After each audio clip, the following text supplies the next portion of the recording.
Straight for me a little bit. There you go. Keep these wide turns. So this being a Platinum, it does have massaging and AC front seats. Very nice. You get the huge screen up here. And it also has the Sync 4 system, like all the other Ford vehicles. So it does like recognize how you drive and adjust your range based off of that.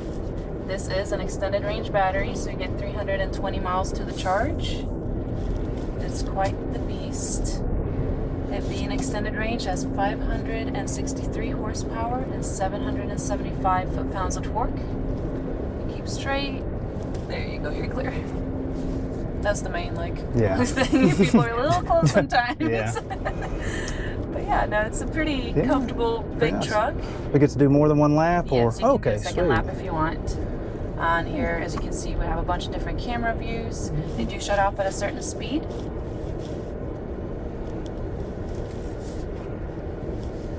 So what do you think as far as it feels? So what I like about it is it feels like any other F-150. Like you can just get out of, a 2015 and up F-150 and be very, very comfortable in this. And then of course, it's super quiet, super smooth. And you can definitely tell it has the independent rear suspension in it instead of a solid axle.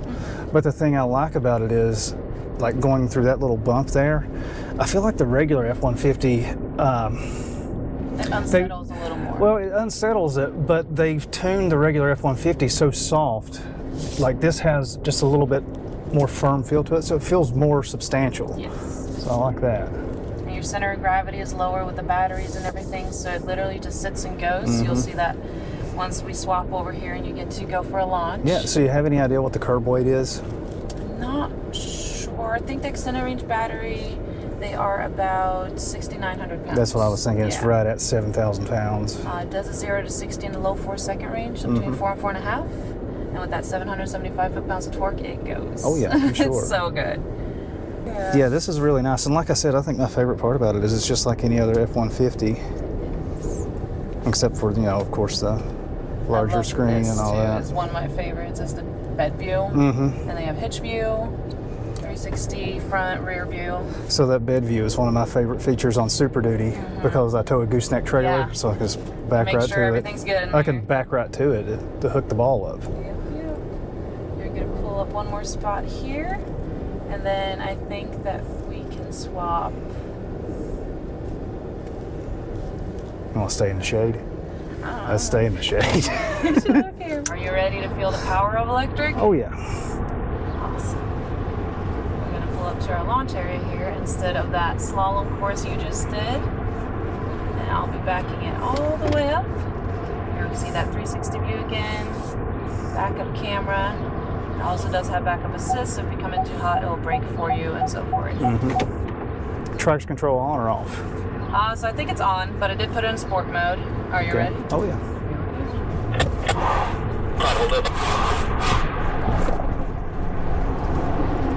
Good hole shot. It does. So you can tell it's traction limited. You can hear the traction control kicking on. Yeah, and that little hump over there does spin a little bit.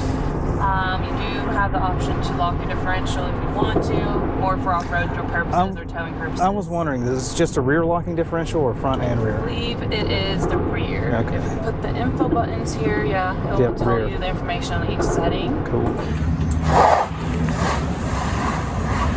All right, guys, we've made it far enough in the week now, and I can finally share my driving impressions. Now, like I said, I only got to do 2 short laps on a closed course. I didn't really get up to get any speed on the thing.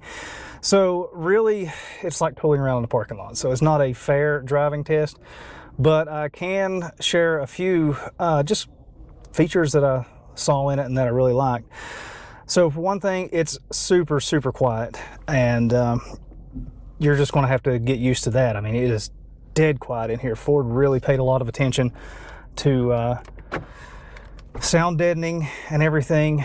If you like a quiet vehicle, this one's for you.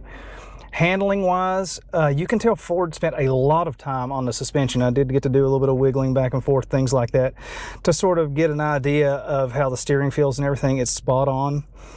And honestly, there was a little bump in that course we did, and like I said, we didn't get to get up on much speed, but what I can say is this truck, the suspension feels better than any other F-150 I've driven, except for Gen 3 Raptor, of course, or really any Raptor, because Ford really tunes the suspension top notch on those.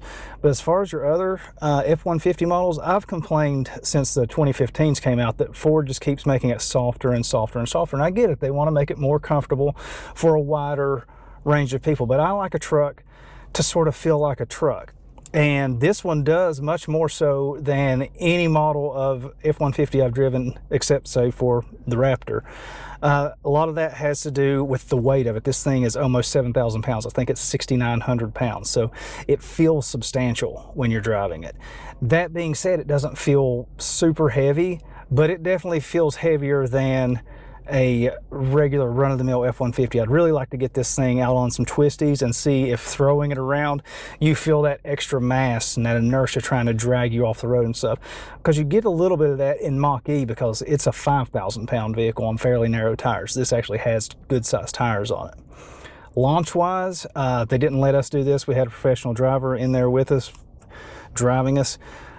But it's supposed to do 0-60 in the 4-second range, and I would believe it. You know, you're talking 775 pound-feet of torque and 580 horsepower, and all that torque is on tap right from the get. So you feel all of that. That's, to me, my favorite thing about any electric vehicle is just all that torque on tap all the time. It makes a diesel feel slow. So that is one thing that I really, really do like. I just wish I'd got to spend more time with it, but they tell me they're going to get us one, and we'll get to do it a real test the way that we like to do it, try to get it out to the drag strip, try to do some towing with it, and I think it'll be a good time. But I hope you guys enjoyed this. Like I said, I wish we got to drive it a little bit more extensively, but it is what it is. It is neat to know that traction is really tire limited on this, so I'm hoping, you know, as things progress, there'll be a little bit of tuning, some stuff available to maybe spice it up even a little bit more, get some stickier tires on it. Maybe they'll come out with a performance model that, you know, makes it live up to the Lightning heritage, the SVT Lightning heritage that we all love. But as far as an electric entry for Ford, this is the second one that they've made after Mach-E in the modern era. Of course, there's been electric Fords in the past, which, stay tuned, we're going to be working on one of those that I've owned personally for a number of years. So I showed that in the Maverick video we did a little while back, but that's coming up soon. But this is, it's substantial. You can tell that Ford spent the money where it needed to be spent on this truck. Much like Mach-E, they didn't go and try to reinvent the wheel by doing a new cab, completely new interior, all that stuff. They stuck with what works, and this honestly saves them a ton of money, not having to create a new cab, new beds, all that kind of stuff. They were able to focus their investment in the battery pack, the frame, drivetrain, all of that. So at the end of the day, it gives the customer a lot more for their money. I mean, this thing has a 131 kilowatt hour battery pack, which is huge in the electric industry. I hope you guys enjoyed this, and like I said, we will get much deeper into our driving experiences when they actually get us one we can spend some real time with. But at the end of the day, this thing was super quiet, launches hard, it spins the front wheels on launch, which is cool, and brakes great. Steering's great. That's all I can really say. It's a very nice entry from Ford. So hope you guys enjoyed this series of videos we put out on the new electric F-150 Lightning. And as always, please like, share, subscribe, all that good stuff. And always head over to svtperformance.com. Link is in the description below. We have a full article on this with all our impressions and everything. So click that link in the description, and as always, head over to svtperformance.com for all the latest news, reviews, and information on your favorite Ford-powered vehicles.